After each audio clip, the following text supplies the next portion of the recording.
Good Tuesday morning, and rising up a great while before day, he went out into a solitary place, and there he prayed.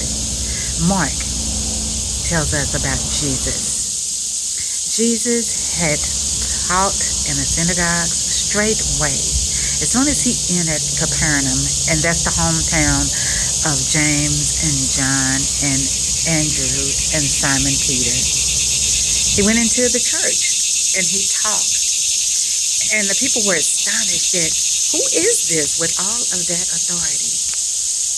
He healed Peter's mother-in-law straightway, Mark says. I love that word because it says immediately. As soon as they told him she's sick with the fever, he healed her.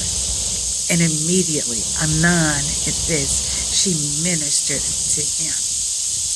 Word spread. Demons possessed men came, and the demons recognized who Jesus was. They knew him. They spoke to him and said, "What do you want with us?" He silenced them. "Hold your peace." And he got the demons out. Demons toward the human, but came out. And when Jesus was saying, "Hold your peace," the people were so amazed. The word spread. So by evening, even if word spread, there's still a spiritual condition because they're not coming out until the Sabbath ends, evening time. They came and they brought all of the people with all of the different diseases to be healed by Jesus. So early the next morning, before the sun has come up, Jesus goes to meet with the Father in a solitary place. He knows that fame has spread. People are coming for the miracles, but not much fruit is seen from a spiritual standpoint. Their hearts have not been changed. They're coming to get the good stuff. It's like wanting your children, your grandchildren, the unsaved, those your heart yearns for, to know the Lord. You're having that barbecue. You're having that party. You're having the giveaways. And they're coming for the giveaways. They're coming for the food. But you have the word there too. You're yearning for them to get the word. And so Jesus is there praying with the Father. What is it that you want me to do? I can stay here and get the fame and the fortune, but that's not what you sent me for. You sent me to seek and to save the lost. I need direction.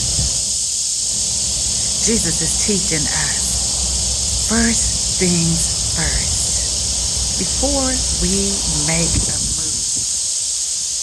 It's a lesson that I had to learn a few weeks ago.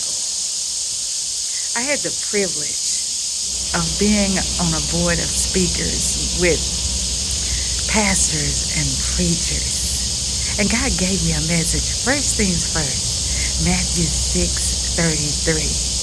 He gave me all the points. They asked me, do you have like something that you want to present on PowerPoint? I didn't, but I did it. I made a power slide. Artificial intelligence doesn't always work when you want it to work. It didn't work that day. The internet was down. And I had concentrated so much on the internet that I didn't concentrate as much on the message that I already needed, that God had given me, that was in my heart, because it was what He had told me to do on the message I was giving. You can't connect with others, Sharon, until you connect with me. First things first. We have to be right with the one above before we can get right with one another. Now he took over, and people got what they needed, but afterwards I realized God is ever teaching. Listen to me. First things first. Today, he's telling you, first things first. Pause and let's talk. Let me hear what's on your mind. And then let me tell you, my child, my creation, the plans that I have for you. They are so above what you could ever think or imagine. And let me tell you how much I love you. Mark 1, verse 35. Jesus went to a solitary place. Find a solitary place. Give God at least 7 minutes of your morning. Get up earlier. I love you. God loves us. He so wants us to love one another.